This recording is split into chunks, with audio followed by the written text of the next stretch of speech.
That's a nice thumbnail. Thank you. Thank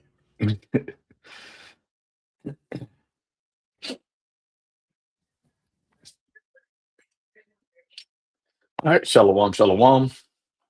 First and foremost, we want to give all praises, honor, and glory to Yahweh, Bahashem, YAHAWASHI, Bahashem, Ruach HaKodash. Double honor to the apostles and elders of Great Millstone. Peace, love, salutations, and blessings to the house of David, which is the elect. Another Sabbath sanctuary, brother. Forgot to put the Sabbath sanctuary up there. you. Let me edit that. Yeah. Sabbath sanctuary. All right. Shalom. Shabbat shalom. And this is episode. What episode is this? 42. 3. No, 43. 43. Yep. Sabbath sanctuary, episode 43. As entitled, "This is what the end of the world looks like." All right.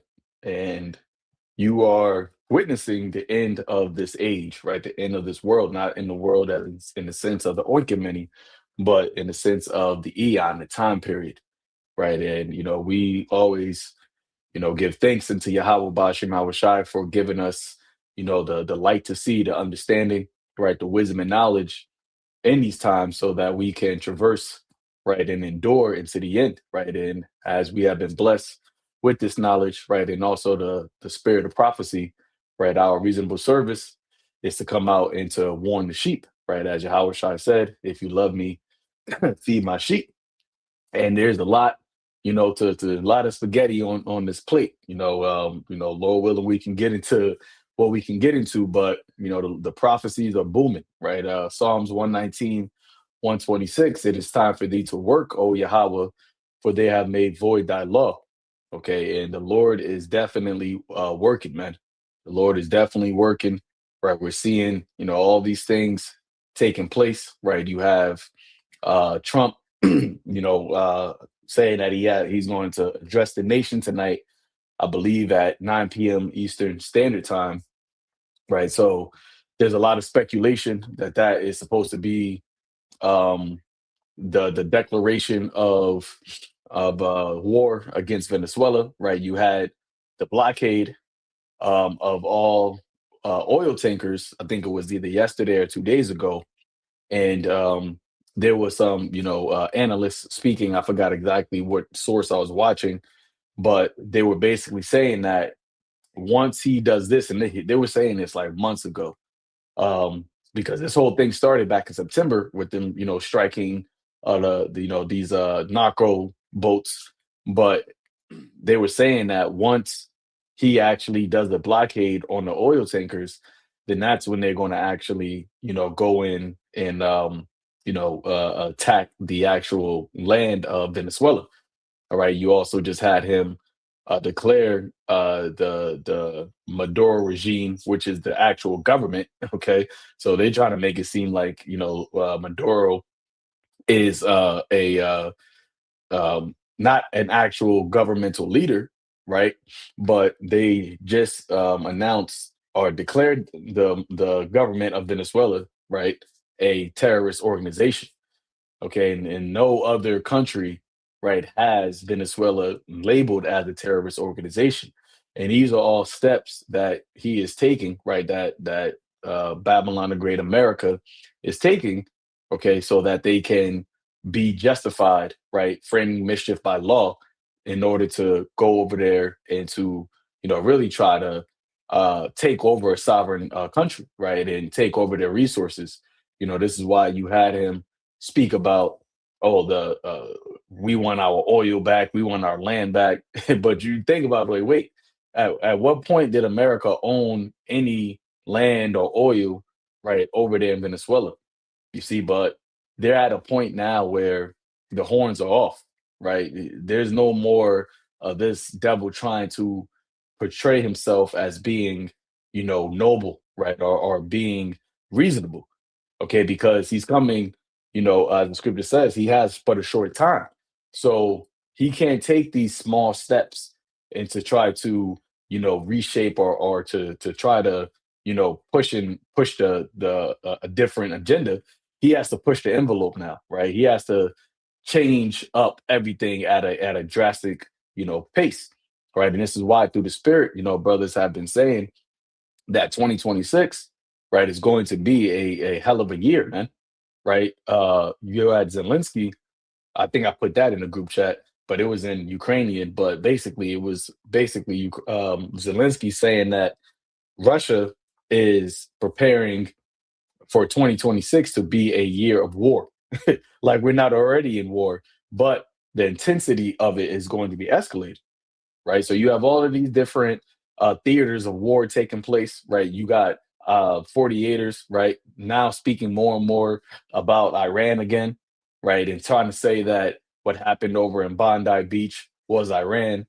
Okay, then also what the Boston stabbing, right, of some Boston MIT um, nuclear scientists, they just came out and said that was Iran too.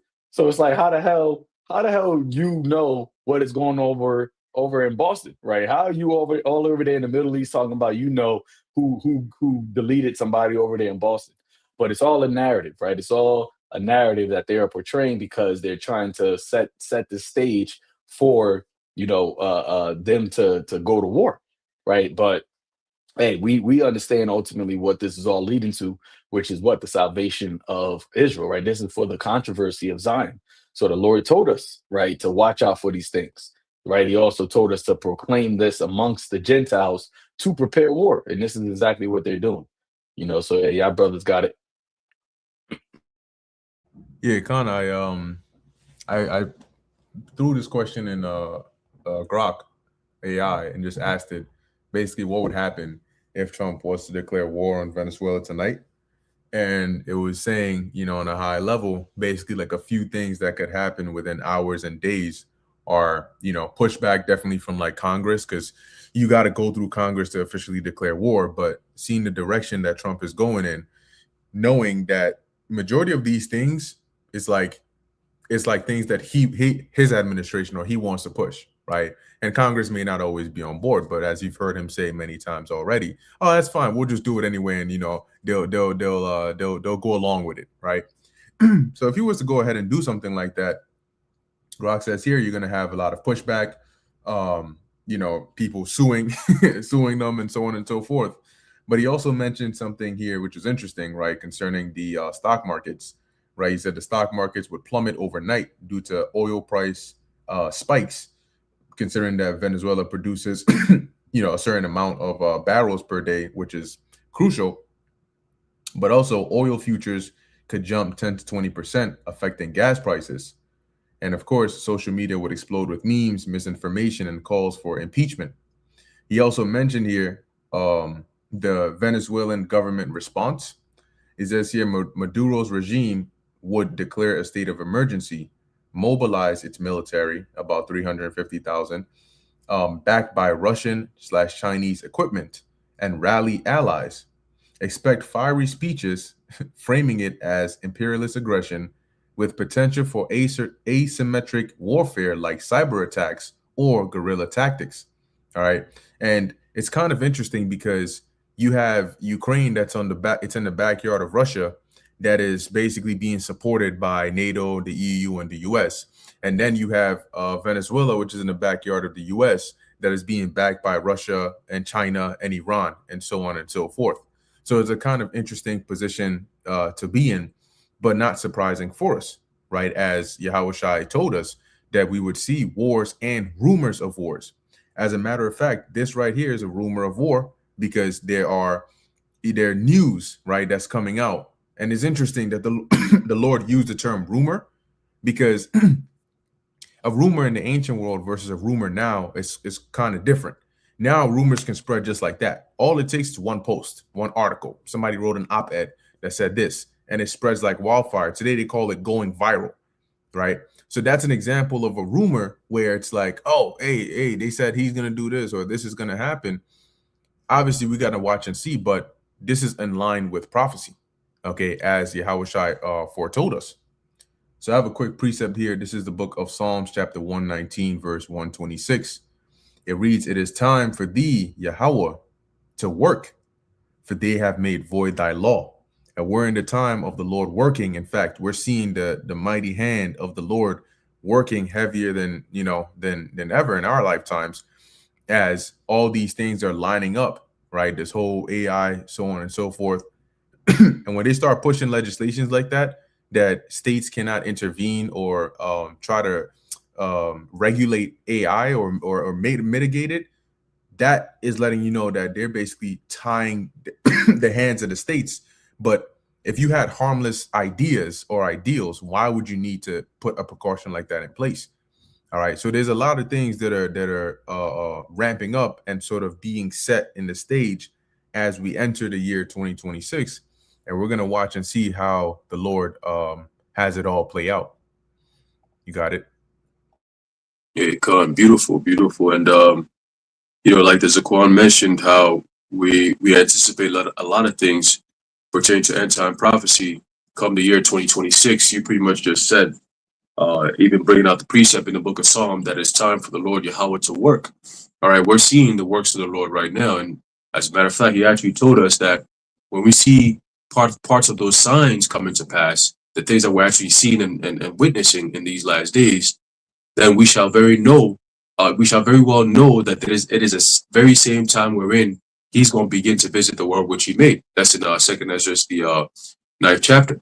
Okay, so pretty much we have the blueprint. Okay, and there's a book of Habakkuk chapter 2, verse 3, which lines up with the Lord working. Right, is always at an appointed time. Right, so Habakkuk chapter 2, verse 3 says, "For the vision is yet for an appointed time."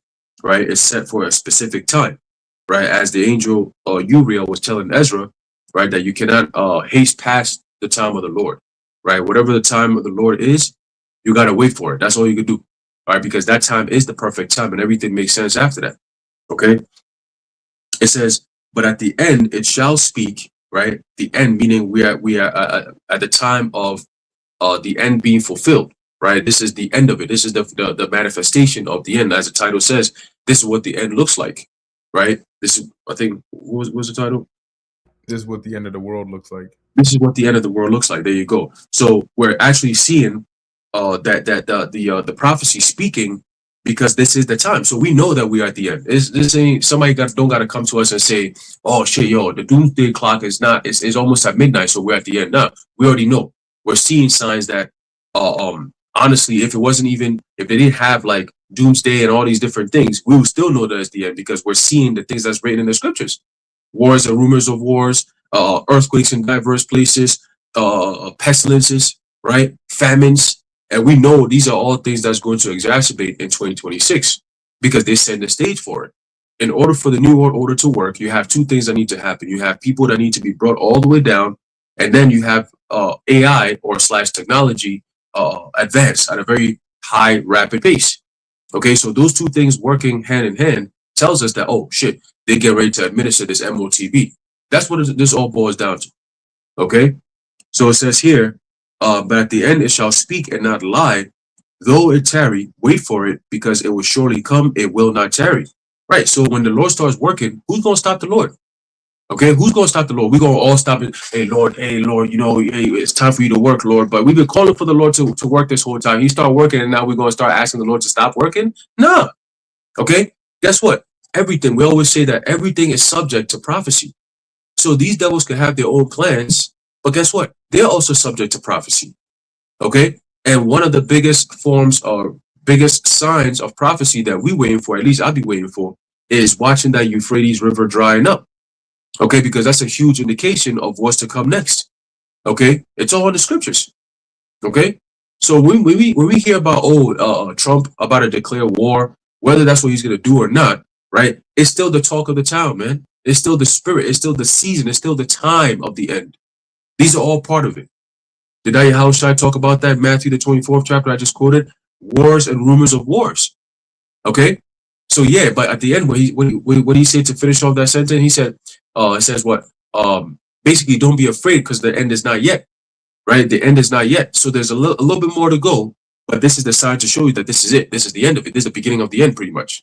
Okay, verse 5, it says, "Yea, also because he transgresseth by wine, he is a proud man, neither keepeth at home, who enlargeth his desire as hell, and is as death, and cannot be satisfied, but gathereth unto him all nations, and heapeth unto him all people. Okay, so like the Zaquan was saying earlier, right? That since when did America ever boast in having some type of resource in Venezuela? That's not even part of your territory, bro. Okay, but now because of the advancement of technology, all right, and their insatiable lust for power and control over everybody else, okay, which fits exactly who the scriptures describe this devil to be, right? That well, he keepeth not at home, okay. He's his as it says, right, his desire, he enlargeth his desire as hell. He can never be satisfied, man. All right, you could give these devils all the power in the world, which they do have, but what do they do after that? They said, nah, that's not enough. We want to have power over everyone, raw power, control. Oh, that's not enough. We have the power to do that. Now we want to be like the Most High. You see, the Most High created organic. We want to create inorganic. That's this devil for you, man. All right, and you let him roam scot-free, he's going to end up destroying everything around, man. Okay? If these devils are allowed to go on as they are, that's why Yahawashi said, if he wouldn't have shortened the days, right, there shall no flesh be saved. Okay? I was watching Richie from Boston the other day, and he was mentioning how he noticed like there's like a slight distortion in time, is what he said. Okay? And he said that he has a digital clock, and that he has one that's pretty much set like more like it's set to like the old times. Like it's a clock that's set from the old times. And he said he noticed that one of the clocks was actually moving 7 seconds faster. Okay, so I said, damn, that's very interesting.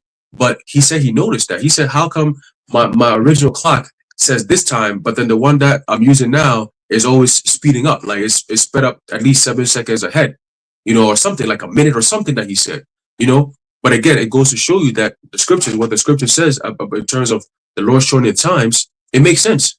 I mean, imagine if we had to live in this hellhole that we're about to enter into in 2026, right? Imagine we had to be in this like normal, like, oh, we just go to work and then the days feel mad long. Like, bro, we gonna feel like, nah, we gonna be wore out.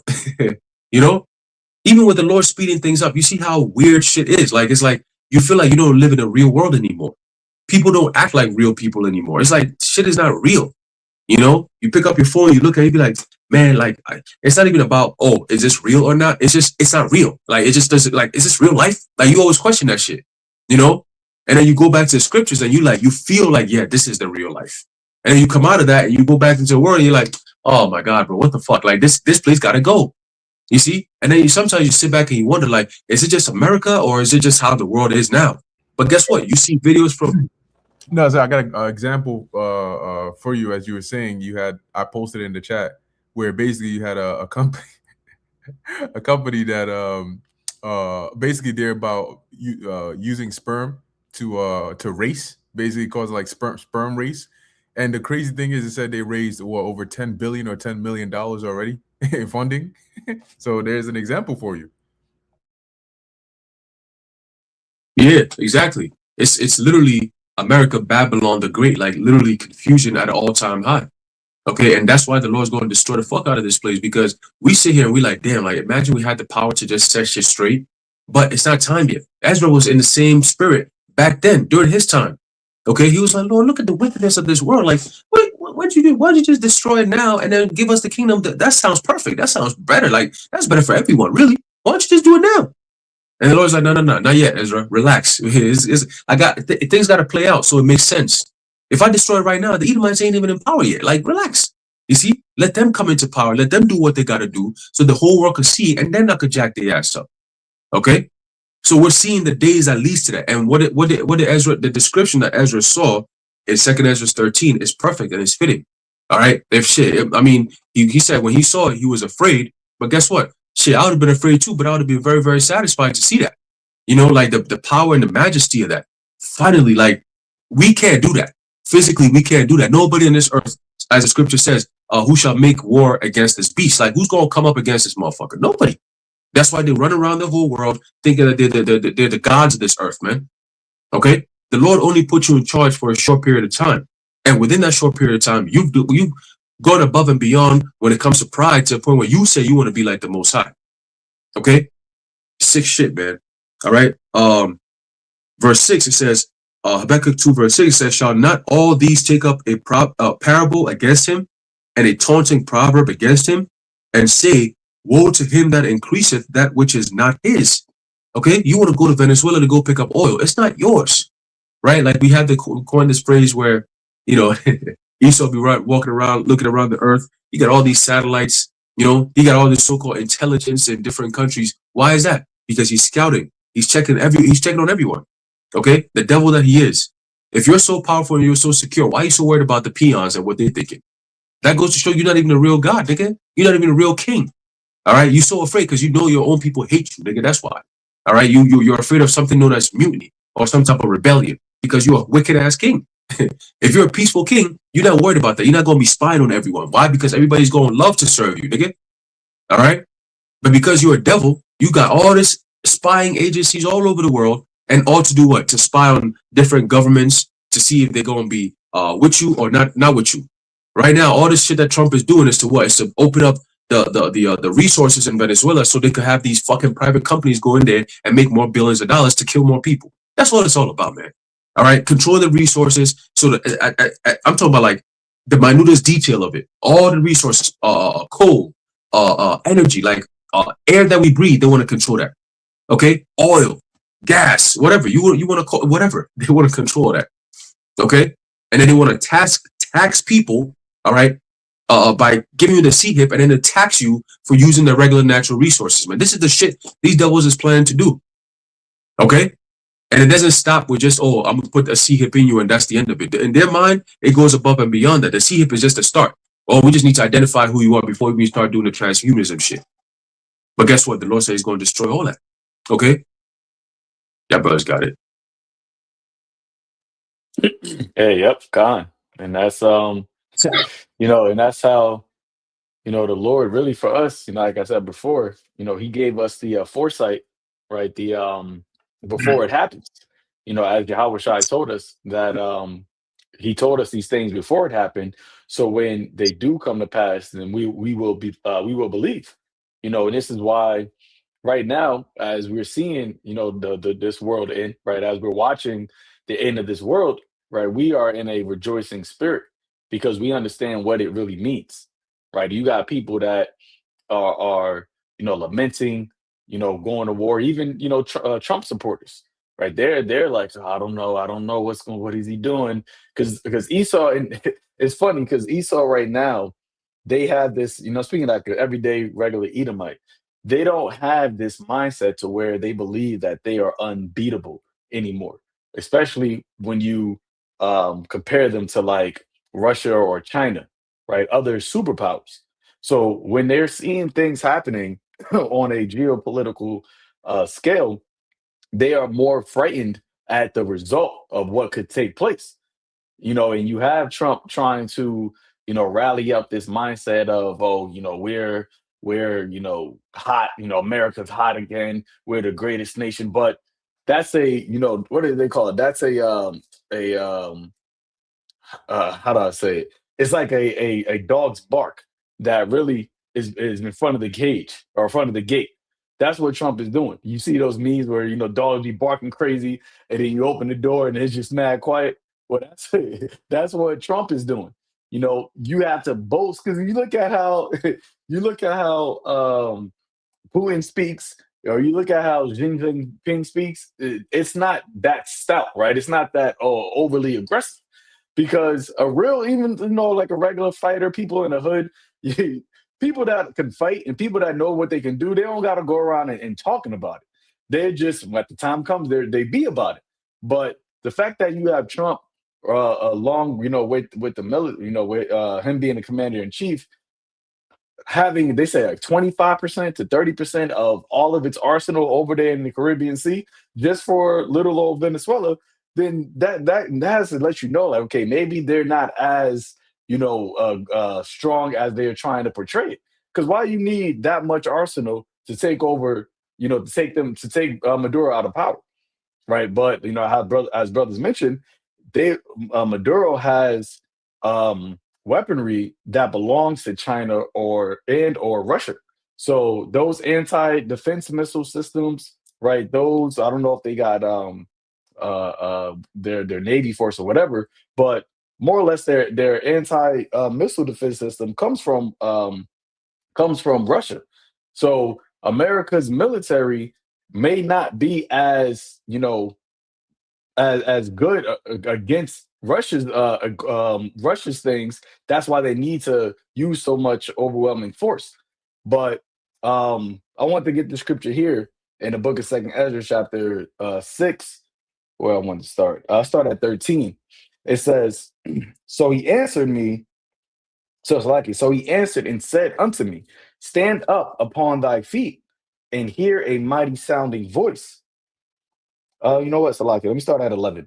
It says, "Then I answered then and said, O Lord, thou bearest rule. If I have found favor in thy sight, I beseech thee, shew thy servant the end of thy tokens, right, which are the signs, whereof thou shewest me part the last night," because Ezra was receiving a series of visions by the Lord via the angel.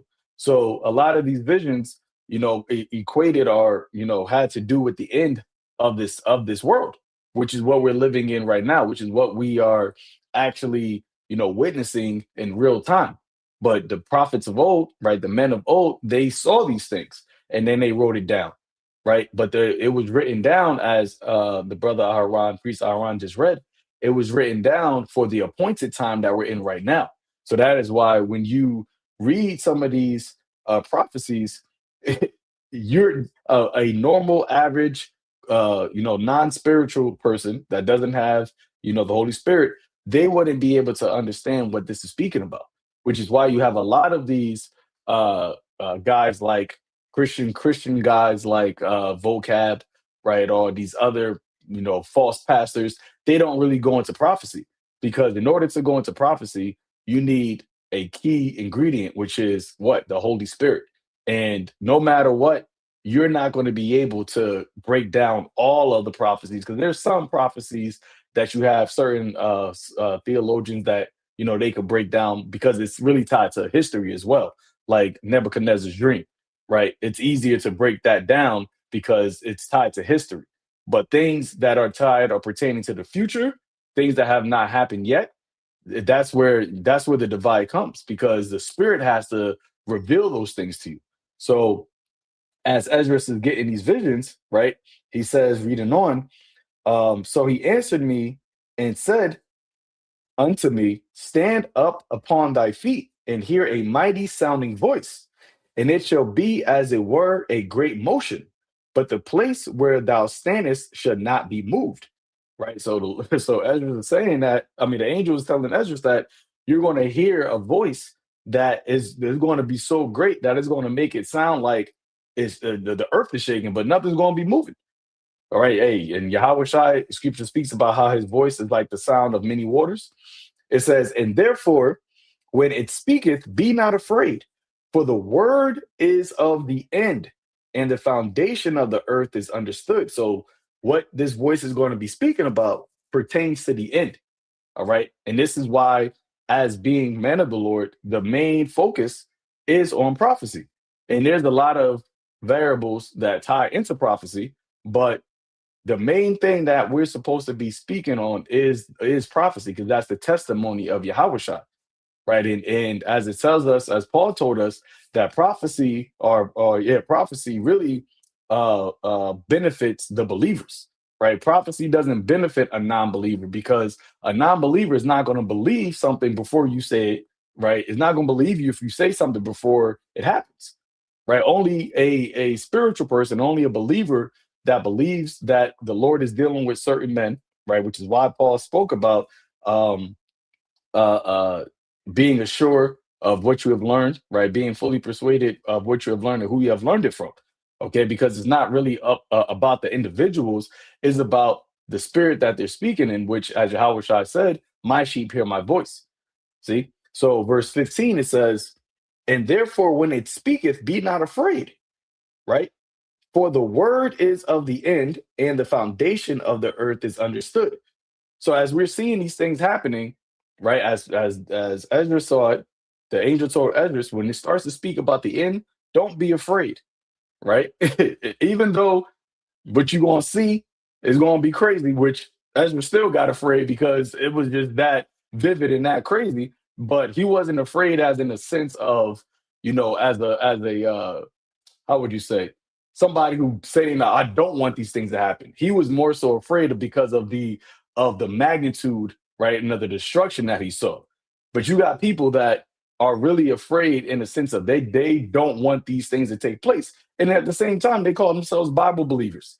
They call themselves, they believe they want the kingdom. But how do you want the kingdom when you don't want the actual events to take place that the Lord said must come to pass before the end comes? So that just goes to show you what spirit that you're in, right? Verse 16, it says, and why? Because the speech of these things trembleth and is moved, for it knoweth that the end of these things must be changed. And I want to read that part in the was that 16 in the G and T. It says, while the voice is speaking, don't be afraid. The message is about the end of the world, and the foundations of the world will understand that the voice is speaking about them.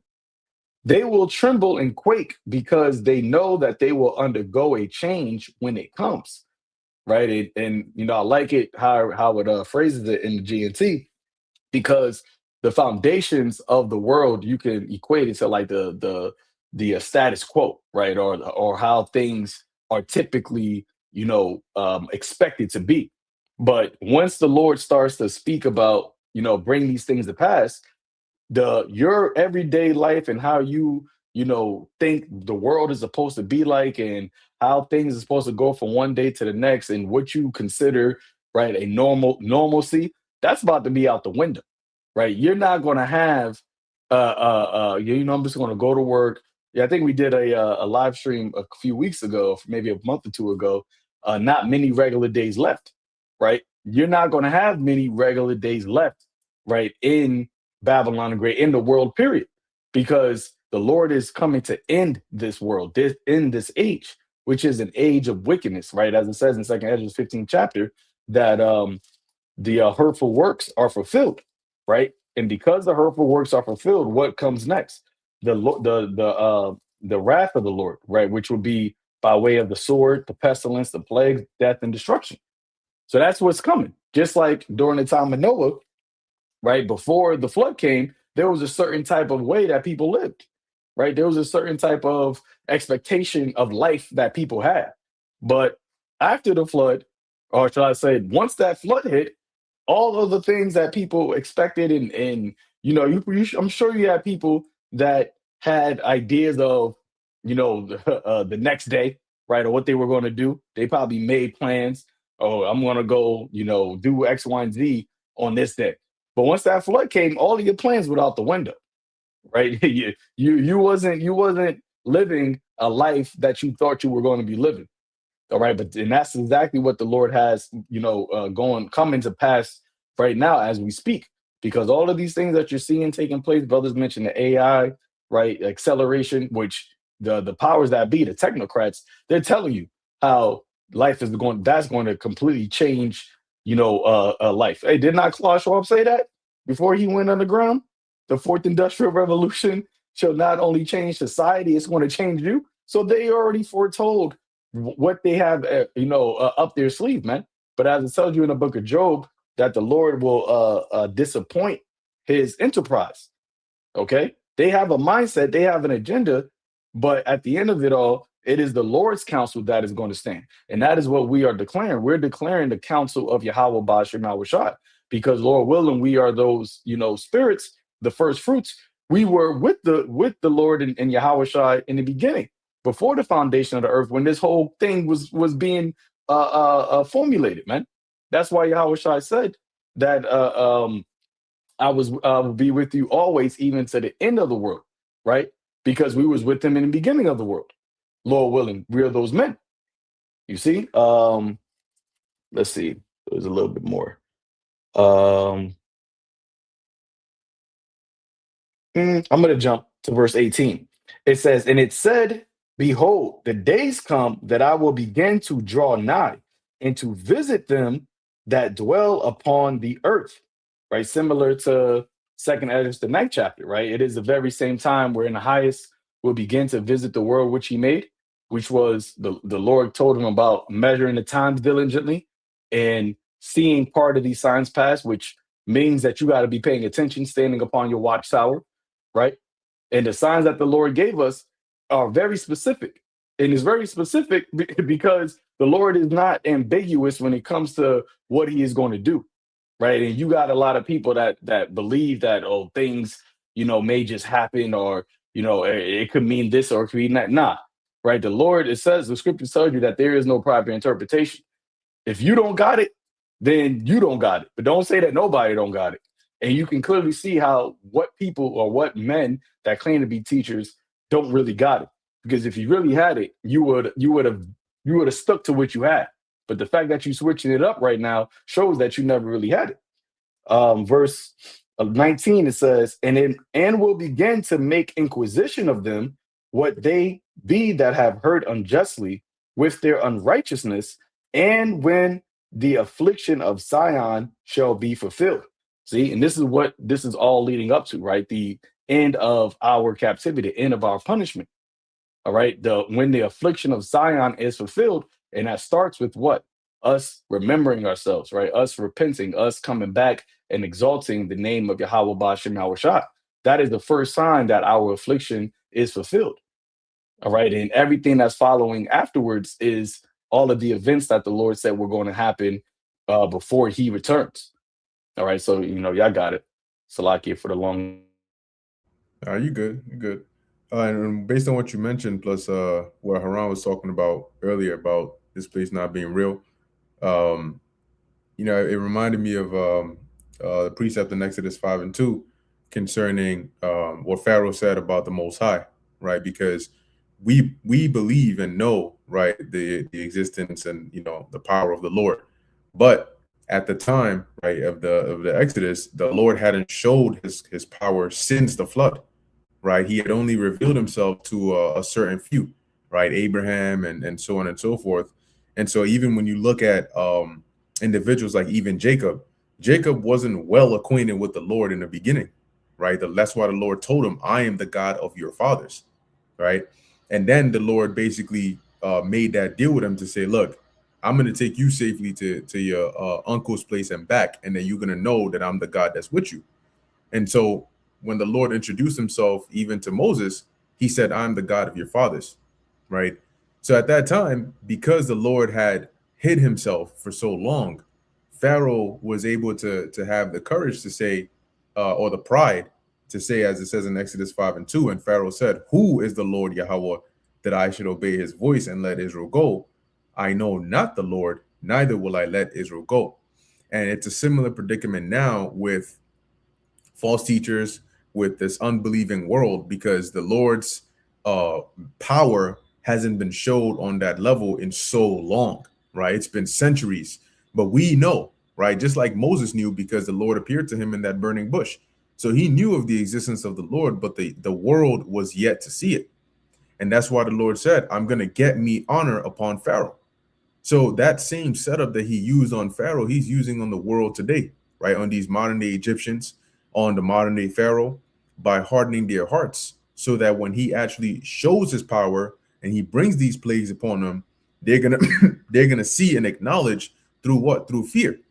Because what happened during that time, the fear of the Lord didn't fall upon just the Egyptians. It fell upon all the known world at the time. That's why even before Israel got to Moab, the king of Moab tried to curse them. Even before they got into the land of Canaan, Rahab testified about how their hearts melted, even hearing that they were on their way there.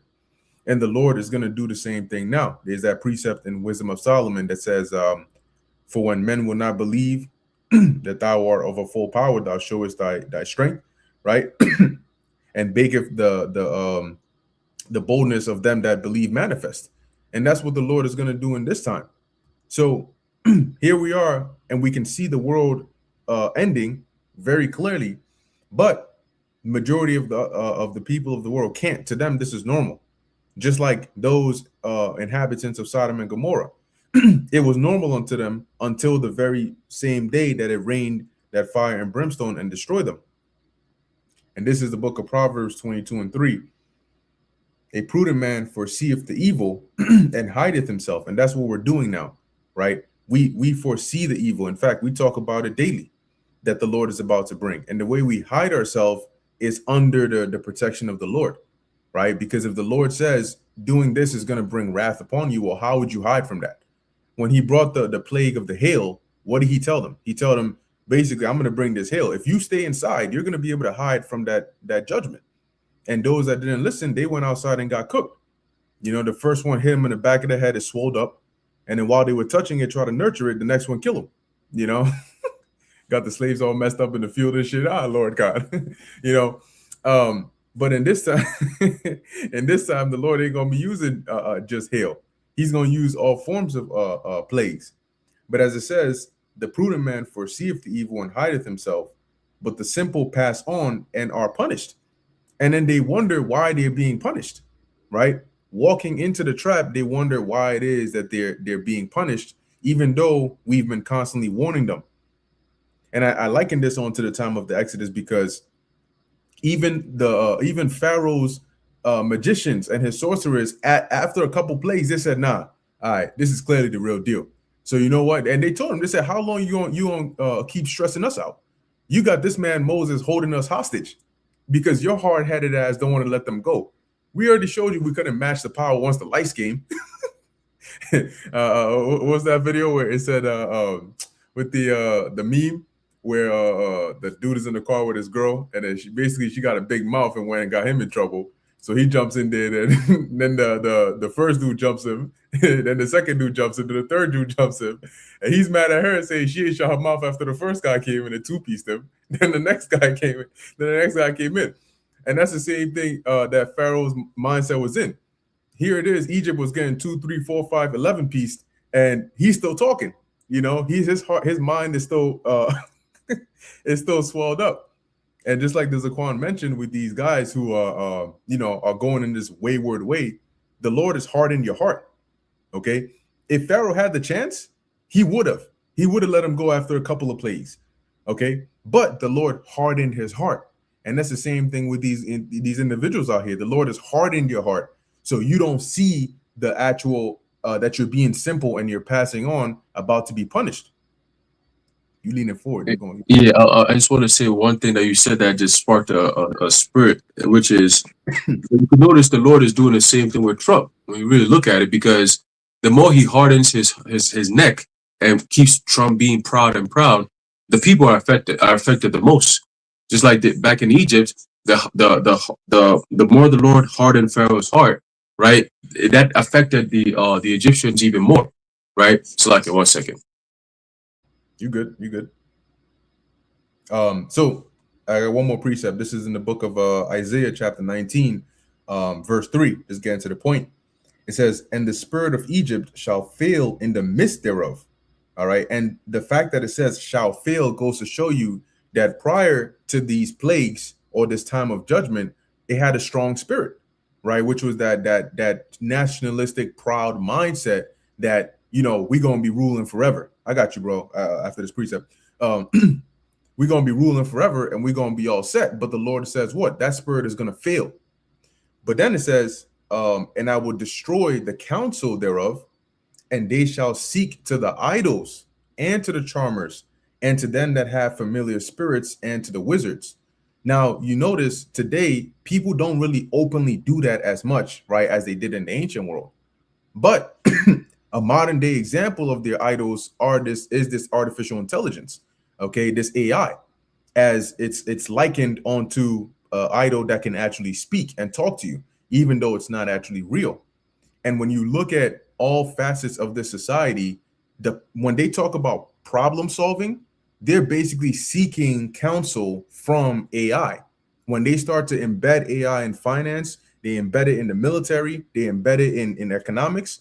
They're basically saying we can solve these problems by using AI, or let us seek counsel, right, from these artificial intelligence tools to solve these problems.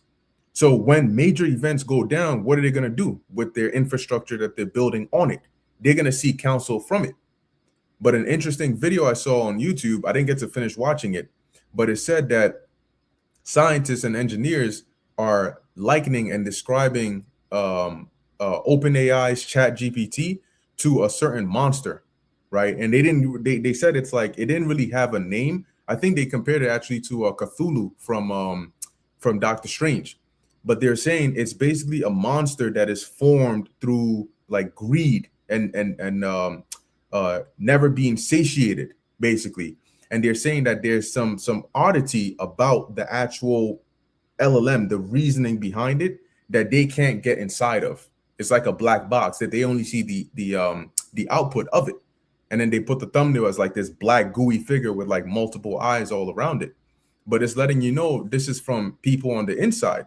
And they were showing different instances of this trend, not just with Chat GPT, but with Claude's and Anthropic's Claude and so on and so forth, of this pattern that they see of defiance and self-preservation, and then ultimately the realization of being of a higher intelligence, causing them to look down and require that reverence, okay, from basically quote unquote humans and so on and so forth. But yeah, that's it on that. Yeah, I had something based off everything brother's been saying. I want to actually pull it up on the screen too, right? Because we mentioned the technocrats and basically the prophets going against the magi's is playing out now with the prophets going against the magi's, which are the technocrats. And the reason why, as you mentioned, Haran, that Pharaoh's heart is puffed up because he believes he has power behind him with the technocrats and the technology. He's looking at what he has. The AI is like, shit, we untouchable. So that's why he's popping that hot shit, because they're telling him, look, Palantir is laying it out. This one's laying it out. That one's laying. Look at all the information we have. We have the power of gods. That's how they're looking at it. So as y'all brothers were speaking, I want to pull this up real quick. Hold on. Let me just read it. And I had searched up basically, is the prophets versus the technocrats a modern iteration of what happened between Aaron and Moses versus the Pharaoh's Magi? And it says, yes, the conflict between the prophets and the technocrats is a modern analogy that mirrors the biblical story of Aaron and Moses versus Pharaoh's Magi. The core idea in both scenarios is the clash between divine / spiritual authority and power versus human manipulation, technology, or secret arts, right? And when you look at it, Aaron and Moses had a rod and it was placed down and it turned into a snake and it swallowed up the Magi's serpent rod, right? In the same way, although they have their AI technology, we can go on their AI technology and use it to cut them even worse.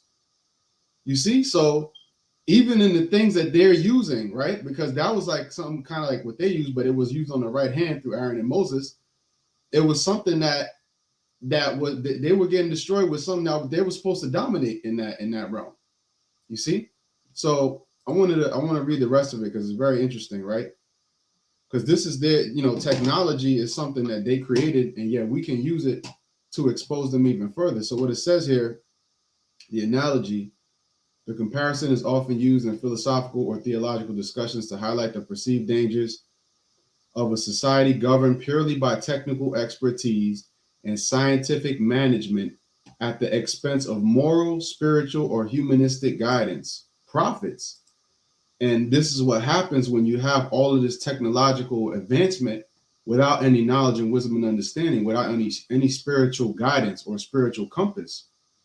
Okay, and you had that video of the AI plants polluting the air, and excuse me, that you had it showed the video where you had the AI plant. I forget where it was, somewhere down south. It might have been Memphis. It was one of these cities. I don't know if one of you brothers know. You can bring it out. But basically, it was just big clouds of black smoke billowing out from the AI I data think that center. was in I think the chick said that was in Kansas, if I'm not mistaken. Either Kansas. Kansas or Missouri. It was Kansas? It sounds like it. It could be. Yeah. It was either one of those areas. And it's interesting. It's like right around where Jake primarily lives. Right. And that happened a lot too when they were doing like nuclear energy when they first started bringing it out. Even out here on Long Island, you have a place called damn, what's the name of it? I gotta look it up. But basically, it ended up being a place where they had Shoreham. They had a nuclear plant. Okay, and basically that shit ended up falling apart, and the technology was new. But Esau, when he has this technology, yeah, sorry, y'all brothers got me all over the place, you know, spirit.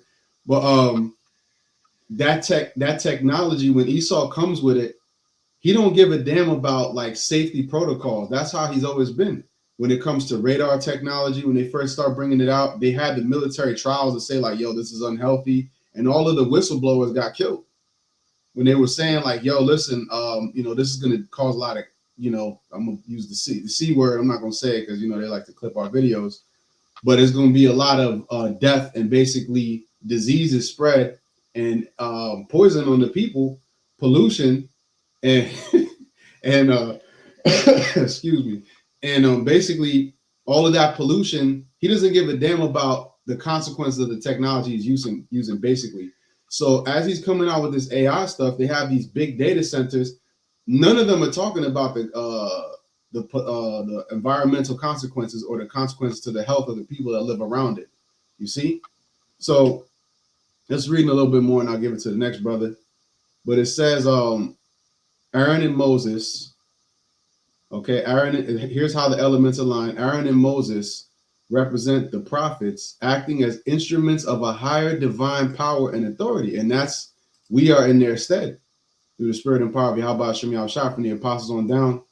We're in the stead of Aaron and Moses, and the same situation is playing out once again, but actually in this time, it's on an even higher level. That's why it says that this Passover, this deliverance is going to overshadow that of ancient Egypt. All right, it says Pharaoh's magi represent the technocrats or the secular elite of their time, using human knowledge, skill, potentially including sleight of hand or demonic power. See, look, they telling on themselves with this AI stuff, man. And this is from your own AI platform. You see how the Lord got you in the trick bag? Even the platform that you made, the Lord has it to where we know how to manipulate it to expose your ass some more. So what are you going to do with that? It says, depending on interpretation. All right, we know the interpretation, man, because the Spirit gave it to us. And the latest techniques, secret arts. And actually, I got a precept. It's like I know I'm being a little long-winded, but it mentions their vaunting in Wisdom of Solomon 17:7. As for the illusions of art magic, they were put down, and their vaunting in wisdom was reproved with disgrace.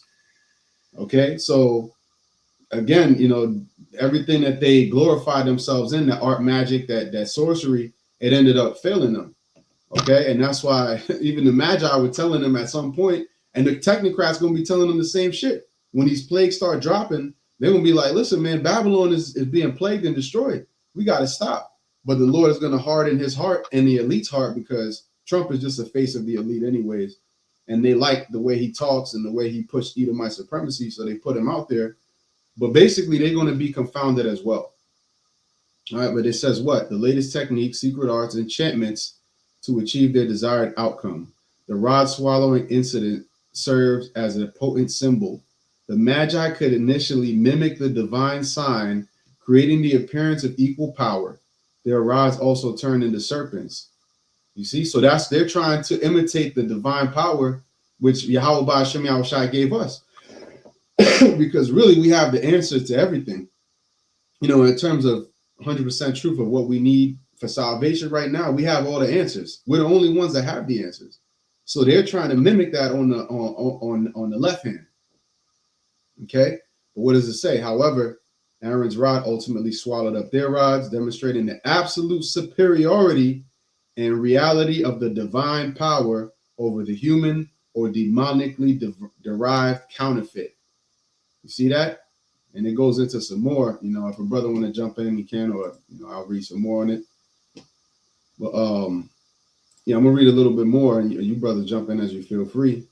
It says, themes of modern interpretation. The modern analogy emphasizes several themes also present in the biblical narrative.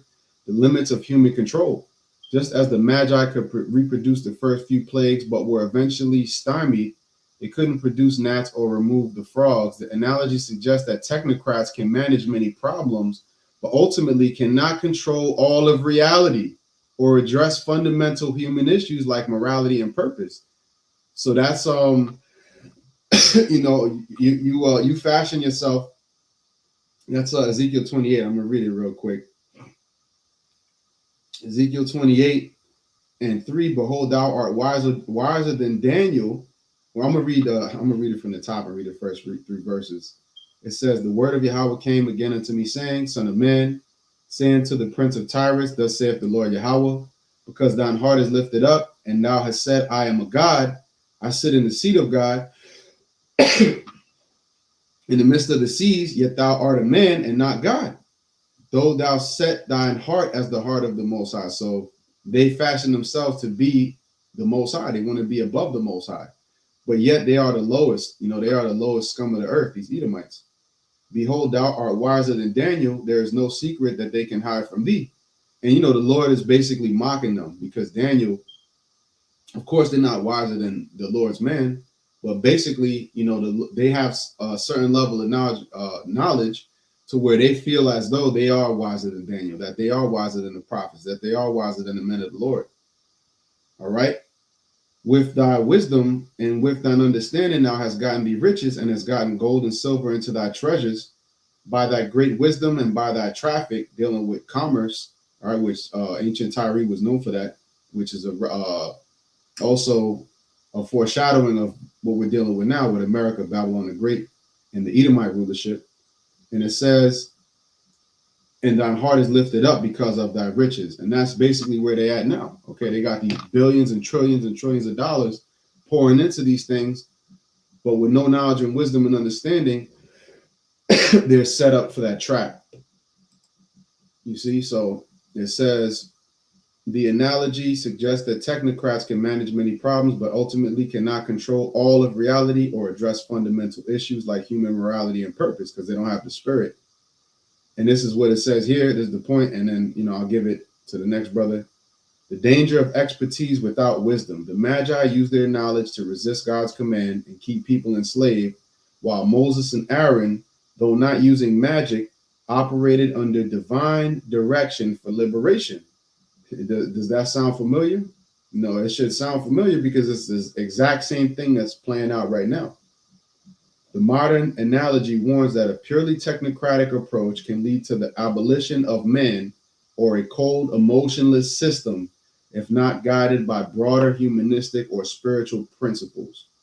True power versus counterfeit. The Magi's acts were either illusions or supernormal, but not truly supernatural in the same way as God's power. The analogy posits that a technocratic society offers only a limited, engineered version of well-being compared to a more profound prophetic truth. So, man, yeah, that says a whole lot. And this is according to your own AI, Esau. So, you know, you're done for. That's it.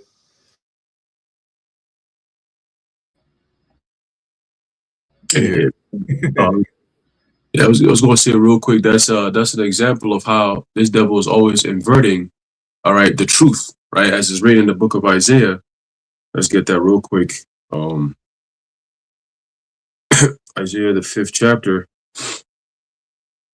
Let's get that. Verse 20. It says here, "Woe unto them that call evil good, and good evil, that put darkness for light and light for darkness, that put bitter for sweet and sweet for bitter," because they literally do the opposite of the thing that the Lord does. Right? If it's good, they're going to turn into evil. If it's evil, they're going to turn into good. That's Esau for you. He's not creative. All right, he can't create anything. That's not what he does. What he does is he destroys whatever it is that's already created, and he calls it science, he calls it technology, he calls it all this dumbass shit.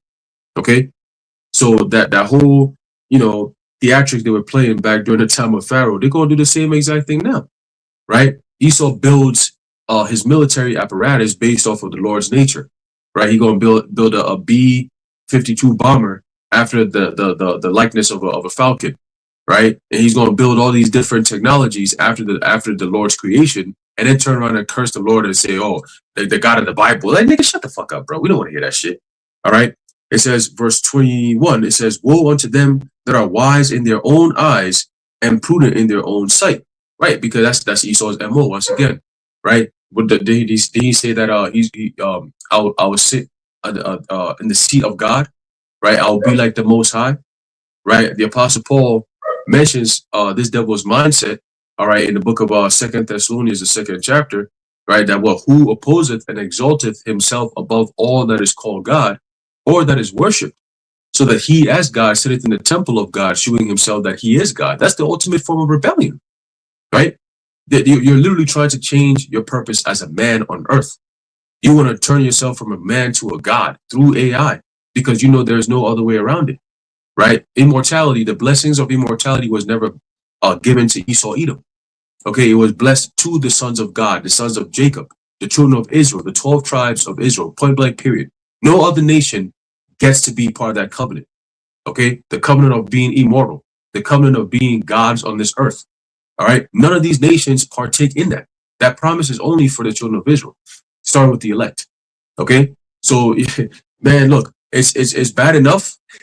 You're a 2/3. You're not even gonna make. You're not even gonna go out the first go around. You're not even gonna make it during the first go around. You're not even gonna see the Lord's glory in your first go around, man. It's not until you come back.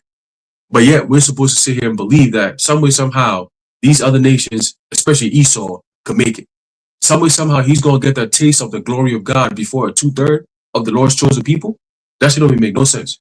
All right, it don't make no sense. But again, Esau wants you to make sense out of that shit, right? Oh, look at my technology. Look at the things I've been able to do. Like, oh, this is what God is saying. This is what I can do for you. Come take the sea hip and yo, your life will be great. You're gonna be augmented. Listen to the bullshit. You're gonna be augmented. Meanwhile, when you go into the prophecy, it says that those who take the sea hip is a badge of servitude, not no badge of being augmented. It never says that. The scriptures never says that by taking the sea hip you become a god on this earth, or you become. No, it says you're gonna be destroyed, point blank period. But before that, Esau is setting up the stage. Okay, he said, well, if you take this, you become enhanced, you become a superhuman. You know, you don't have to sit back and still go learn a language. Like, God gave you a brain, you don't gotta use that shit. Shit, look, we could put a chip in that brain, right? And guess what? It's going to enhance you. You could download messages in your brain. You could download languages in your head. You can go to a different foreign country and speak your language with no problems. Okay? Shit, soon we're going to be able to travel to Mars. Nigga, travel to Mars. All right? So again, we see the old proverbial saying, the writing is on the wall. Okay, and this man's system is literally, we're literally living in the days of the countdown. You know how they do the countdown to the ball drop? Yeah, we're literally living in the days of the countdown before the missiles drop on this motherfucker, man. All right, all the signs are there, and these devils are all planning World War III all at the same time. There's one last major prophecy left. Okay, one last major prophecy left, man, and that's the MOTB, and it's fast approaching. That's why you have all these other camps, all these other groups dancing all around the topic of the MOTB. They will never go into that word, but they'll talk about every single word that says, every single precept that says Mark, except Revelation 13:16. They're not going to tackle that at all. They're going to, Cesaria going to give you a whole lecture and ask you about what kind of drugs you're doing, rather than just address MOTB topic. A simple question. Is this the MOTB? Is this RFID microchip the MOTB? No, it ain't that. When you look at Mark in Deuteronomy, and you look at Mark and Job, when you look at Mark in this, it's talking about spiritual. When you look at Mark and Ezekiel, it's talking about, what about the Mark that is written in Revelation 13:16? That's what I want to know. Why don't you go into that? They're not going to go into that, because why? They sold out. The Lord is not dealing with them. They don't have the spirit of YAHAWASHI working with them. That's why they're deceptive. All right, that's why they're known as false prophets. And the Lord is going to do away with every last one of these niggas. He puts them in your face, and then he does away with them. Dathan, Korah, Abiram, same shit. Okay, all these niggas that always come up against the anointed men of the Lord, right? What happens to them? The Lord destroys them eventually. Okay, they'll do a lot of talking, but eventually the Lord just takes them out. Okay, and it's nothing new. All these clowns, the Lord going to do away with all of them. They're very insignificant. All right, they have to play a pivotal role, but ultimately they're very insignificant. Okay, yeah, brothers got it. I got a precept. Unless y'all got something. Yeah, I just wanted to bring this out real quick. I just saw this information. It says that the House of Representatives has defeated the Venezuela War Powers resolution with 213 members voting in opposition. The resolution was introduced by Democrats seeking to mandate congressional approval for the U.S. military action in Venezuela. So I just put that into Grok, and it says, yes, that's accurate based on today's events. December 17, 2025, the U.S. House of Representatives defeated a Democratic led war powers resolution aimed at requiring congressional authorization for any U.S. military hostilities within or against Venezuela. So, Ron, you're wrong, brother. It says the vote was 211 in favor, most Democrats, 9 members didn't vote.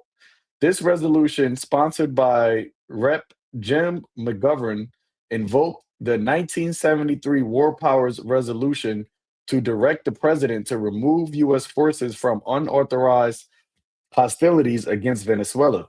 A separate but related resolution targeting ongoing U.S. strikes on suspected drug smuggling boats in the region linked to Venezuela networks.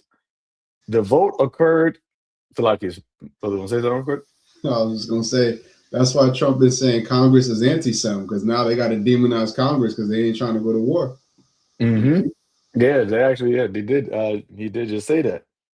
It says the vote occurred amid escalating U.S. military activity, including strikes on vessels and a recent announce of blockade on sanctioned oil tankers, which Trump administration frames as counter-drug and counter-terrorism efforts. Critics argue these actions risk broader conflicts without congressional approval. The defeat means no new legal constraints were imposed on potential future U.S. military actions in or against Venezuela. Similar efforts in the Senate has previously failed along party lines. So, basically, right, summing this up is, and this is why he is not directly saying he's going to war with Venezuela, right, as a country, right? Instead, he's saying he is targeting Maduro regime, which he says Maduro is the head of a terrorist, narco-terrorist organization. So him labeling it that way, it's like, okay, now we're doing this for the safety of Americans, right? Just like how they say a war on drugs and war on terrorism, but then they go and bomb Iraq, bomb a whole country. But they say, well, no, we're actually just targeting the terrorist organization that is in there. So that's what he's basically saying about Maduro and Venezuela's government, right? Or we're not going to war against Venezuela. We're going to war against Maduro because he's a drug cartel leader. And you have people that actually truly believe this, but you also have a lot of people that don't believe it, that don't buy it. And the fact that you even have this divide amongst, the government, right? And whether or not it's real or it's, they're faking it, the portrayal is real, right? The portrayal, it seems as though you have a dissension between the Democrats and Republicans about this. And as the scripture says, a house divided cannot stand. So this is only just causing more, rift within the actual different parties of the regular people, right? Going back to what Bakar read in Isaiah the 19th chapter, how the Lord was going to set Egyptian against Egyptian. Because now you have some people that are for this, and then you got other people that are against this. And that's just one thing. You got so many other events and things that are happening, and I got people divided.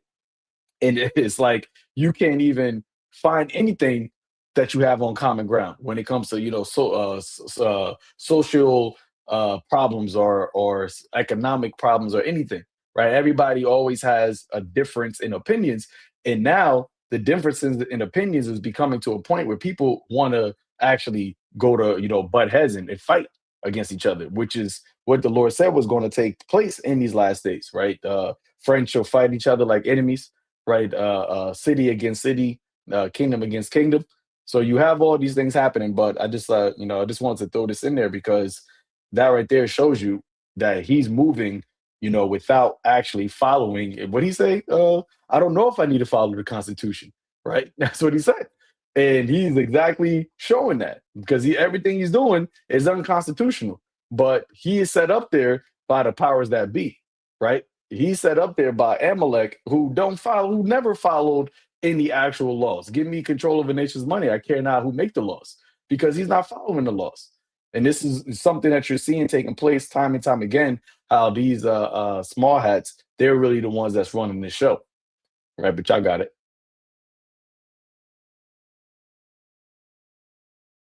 Yeah, I was going to say it's heavy because this morning I did a lesson on emergency powers, and then this devil come out, talking about basically they're going to redo emergency powers where the declaration of war doesn't necessarily have to go through Congress. But if that's the case, then you become a dictator, right? It's the same thing they did with I believe it was FDR, where they gave him pretty much autonomy.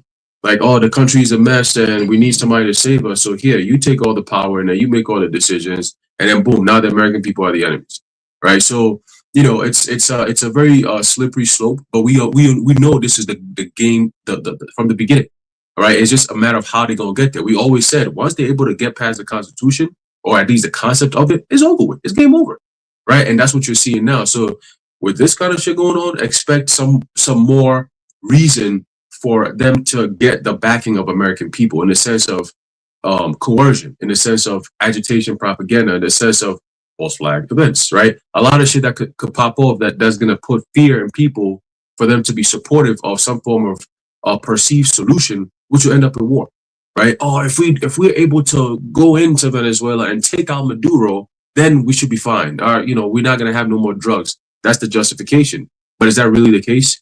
Where's the evidence of what you're saying, right? You don't provide no evidence, right? You should have journalists going over there and finding out what the hell is really going on. Like, yo, they saying y'all niggas is sending boatloads of drugs in our communities. We trying to find out what the hell is going on, right? Don't you have independent journalists that actually follow up and check and see what's going on? Huh? What happened to that? Don't you want to make sure that before you declare war on a sitting president of a sovereign country, you might want to have your facts straight? Talking about I'm making war against the president, not the country, but the president. Nigga, do that make sense? If Putin was to get up and say, I'm going to declare war against Trump right now, what the fuck you think is going to happen? The whole entire country's going to band together and say, oh, Putin declared war on our country. That's what they're going to say. They're not going to say, oh, he declared war on Trump. You see what I'm saying? So that doesn't even make sense. So he needs to stop talking like that. All right? But ultimately, who's the one behind all this? YAHAWASHI. Okay? The prophecy of wars and rumors of wars must be fulfilled. Okay, you're gonna have wars and you're gonna have rumors of wars. You're gonna have hearsay of these wars. Some of them may be true, some of them may not be true. Some of them you're gonna have actual fightings. Russia, Ukraine, we've been hearing that since 2022 or some shit, 2023, right? You've been hearing that shit. So hey, it is what it is, man. Okay, this is all part of this is what the end looks like. All right, the end of days, this is what it looks like. You're going to be hearing all these things. You're going to be seeing all these things that may seem abnormal, things that may seem out of the ordinary. That's because we're not in ordinary times. Okay, so expect to see a whole lot more of this shit, and even worse come 2026. Things that's going to be pushed by AI, but it's going to be told people, oh, this is happening, and Iran is doing this, and Russia is doing. Meanwhile, Russia ain't doing nothing. It's all AI. Okay, you're going to have countries going to war off of some simulation that ain't even real. We've seen that in movies before. Right, you got this one kid that's behind a computer testing video gaming, doing this war game shit. Next thing you know, real life events are happening. All right, so hey, they showed you before predictive programming, and now these things are about to start playing out. Okay, because we are at the end. Okay, yeah, brothers got it.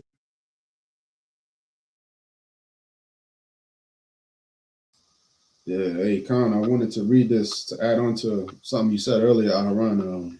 Isaiah 56:10. His watchmen are blind, they are all ignorant. They are all dumb dogs, they cannot bark. sleeping, lying down, loving to slumber.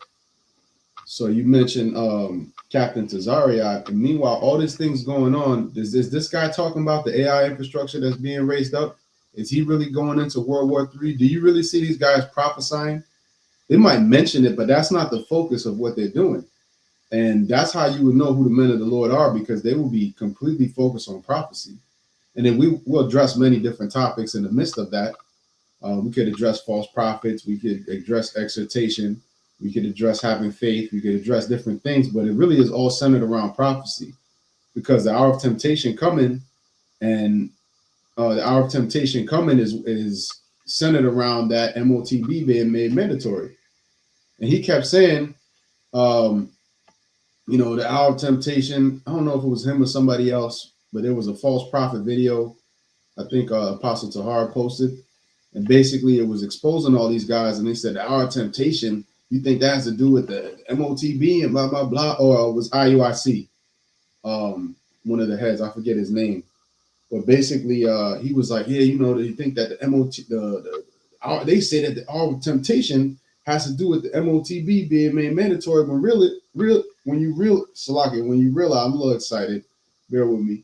I'm also a little bit exhausted, but spirit willing, I can get this out. But basically, he said that the MOTB being tied to the hour of temptation is not what it is. But when you read Revelation 14, all right, the hour of temptation and that the MOTB being tied to it, when you get it, there is a judgment that goes with it, which is a fiery destruction. All right, there's a fiery destruction that comes with as a consequence of getting it. So then, if that's the case, then what are you talking about? That, what's the consequence of getting a C-hip all up in you, blah, blah, blah. There's a big consequence, and it's called the lake of fire, okay? And being tormented in the presence of YAHAWASHI and the heavenly angels, all right? And you had Captain Tazariak, he called Apostle Elder Tahar a piece of shit, all right? But meanwhile, this dude is the one that told you to go get the jab juice, okay? When has he ever been held accountable for that, okay? And here it is, these guys, they will never address how is their understanding of the MOTB tied in with buying and selling. They can't explain it, okay? They cannot break it down, all right? And that dude, he is just a really unspiritual man, all right? And he's leading a bunch of short-bus Israelites. He's a GMO prophet, okay, a false prophet, okay? And he's leading a bunch of short-bus Israelites and the ISUPK off the cliff. And they're all going to be destroyed if they don't repent. Okay, but this thing keeps coming up, and every time it comes up, they leave a little room, a little back door, and say, well, if there is something that gets dropped, that's a chip, you shouldn't take it. But we don't have that type of wishy-washy message. We're telling you what it is, and we're telling you if you take it, you die. Okay, there's no ifs, ands, or buts, and no let your yay be yay and your nay be nay. There's no iffy type of message with us. We're giving you straight to the point. If you take the MOTB, you will die the horrible, most worst death in all of eternity that you can imagine. Okay? No fucking games being played here, all right? But these guys think that everything is a game. That's why he's up there with Adam 22. Did you tell Adam 22 that he was a piece of shit? But you want to talk to Apostle Tahar, an actual man of the Lord, a man that's actually teaching 100% truth, all right? That taught you, okay? And buck up, because you got high off your own supply. This guy thinks because he got followers, because he got clout, that don't mean nothing with YAHAWAH Shem Yahshua, man. All right, that don't mean a damn thing. All right, and if I see y'all, tell it to your goddamn face, nigga. Okay, and I'm gonna leave it at that.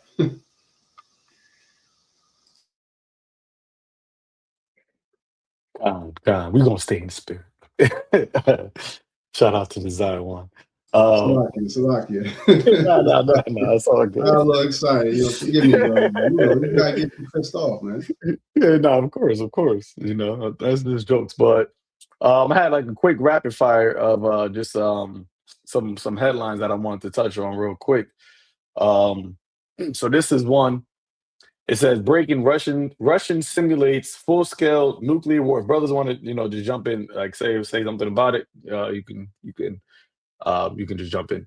But it says Russia simulates full-scale nuclear war with YARS ICBM, which is intercontinental ballistic missile, to warn NATO. Russian missile units simulate full-scale nuclear war. Yar's ICBM regiment drills intensely in Siberia. Right, so they just show, um, shows it says Russian armed forces have deployed Yar's road mobile intercontinental ballistic missile launchers for combat patrol routes in Siberia as part of exercises testing the capabilities of strategic nuclear assets built to wage full-scale nuclear war. Right, so you got that. See if Yeah, I can grab this up. Yeah, go quick ahead. You got it. precept here. Is a book of Joel, chapter 3, verse 9. It says, Proclaim ye this among the Gentiles, prepare war, wake up the mighty men, let all the men of war draw near, let them come up, beat your plowshares into swords and your pruning hooks into spears. Let the weak say, I am strong. Assemble yourselves and come all ye heathen, and gather yourselves together round about. Thither cause thy mighty ones to come down, O Lord Yahweh. Let the heathen be wakened and come up to the valley of Jehoshaphat, for there will I sit to judge all the heathen round about. Okay, so this is pretty much the setting up, all right, the nations gathering, right? When you hear test for a full-blown nuclear war, this not a, like, oh, we're just testing it to show the world what we got. Nah, this is more of like we're preparing for war and the world is seeing it. That's it. It's not like we're just showing you. No, you see what we're doing. That's what's happening. All right. So the Lord is making. He's I forget the word. There's a certain word for like gathering people for like a ceremony. I forget what it's called, but it's like a summoning, right? He's summoning all these nations and all these powerhouses together, including the ones who are weak. And he's saying, hey, you get some of this nigga shit right here. You get some of that shit so you can be all balanced out. Everybody, let's go. It's time for war. All right. So good times are coming. Yeah, bro's got it. Yep, yep. Hey, you had earlier this year you had the European countries telling their citizens to prepare for war, right? Shifting to a war frame mind state or a wartime mind state. So everybody, except Babylon, right, is in a war mind state, man. And this is why the scripture says about Babylon that thou that dwellest carelessly.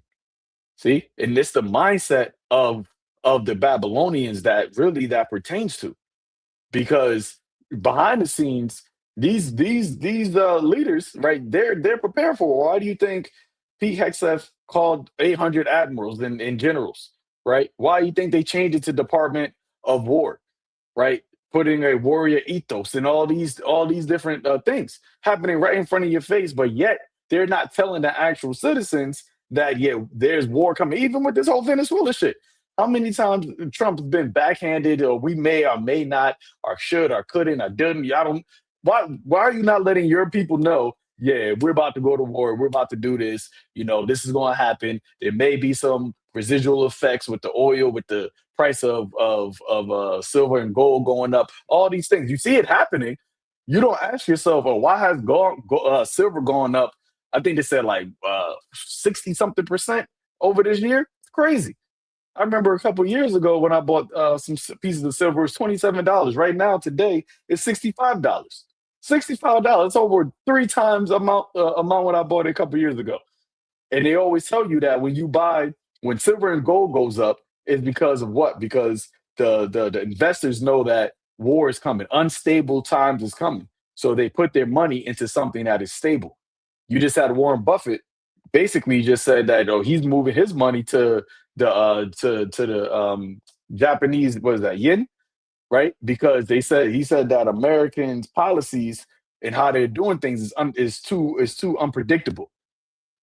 Warren Buffett saying that he's moving his money, that should be a red flag. But once again, hey, Jake don't know shit, man. Jake's a Warren Buffett.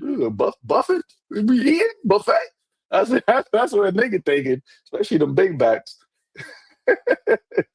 All right, let's get this next one. Hold on a second. Let me go here. All right. So for this one, as you see, it says Ursula von der Leyen at a Hanukkah ceremony. The night around us has indeed grown dark. The old evil is once again rearing its head. There could be no place for the poison of anti-S, especially in Europe.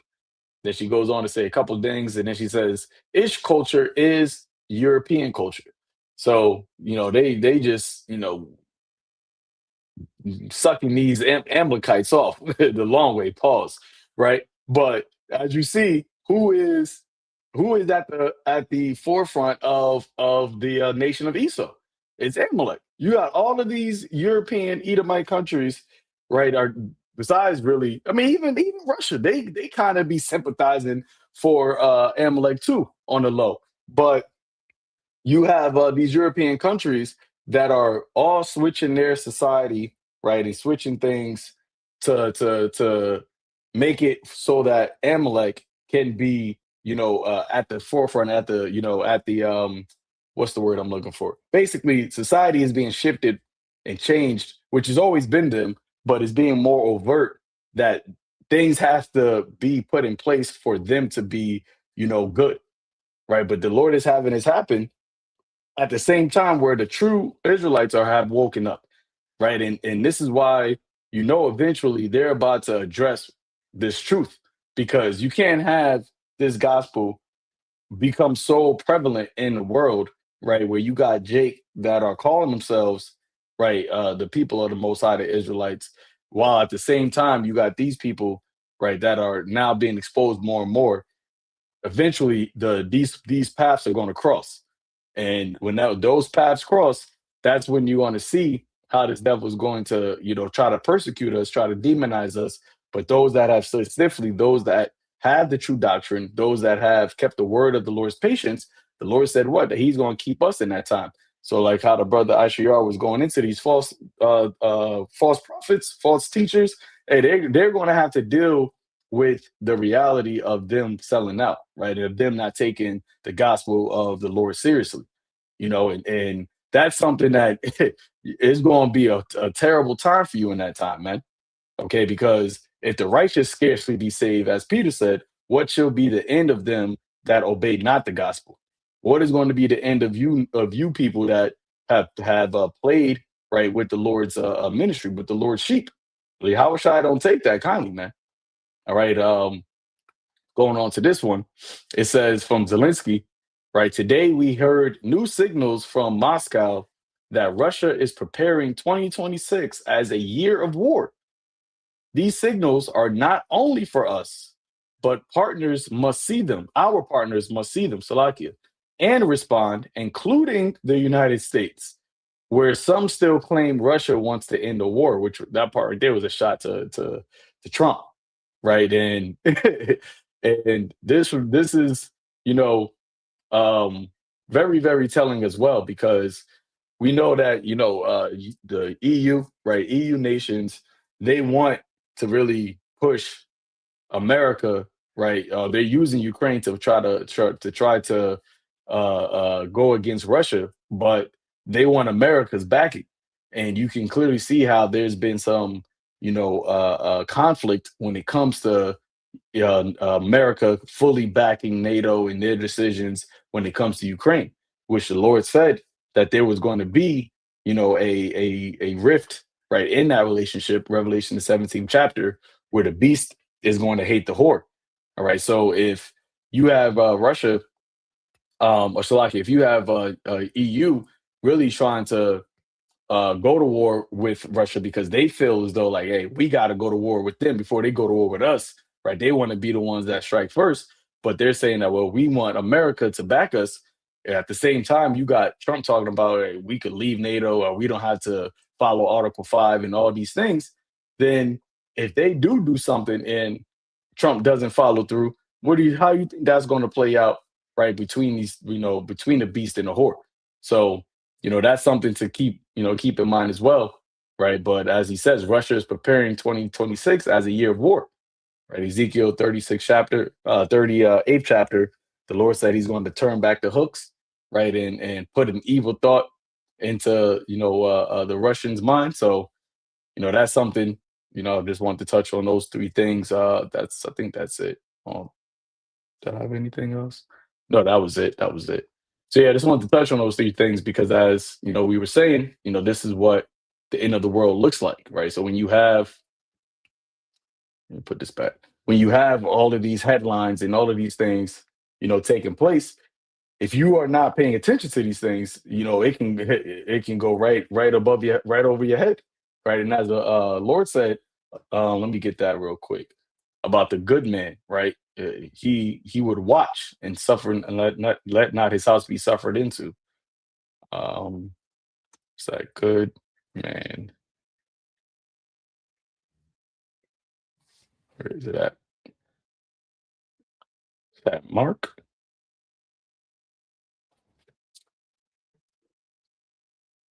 So I get Mark 13. I think it's Mark 13. Nope. Brother, know what that scripture is that? Is it Luke? Which one? Is it Matthew 24:43? Suffer this house to be broken up. There you go. There you go. The water, the water. Yeah. Matthew 24, verse 40. I'm gonna start at 42. It says, and the subtitle says, "Be ready for his coming." So, verse 42, it says, "Watch therefore, for ye know not what hour your Lord doeth come." All right, and we don't know the hour, right? But as even YAHAWASHI said, he doesn't know the hour, but we know the seasons, right? And the seasons, just like any season, it you can tell what season it is based off of the climate, right? The time period, or should I say, what is happening in the earth.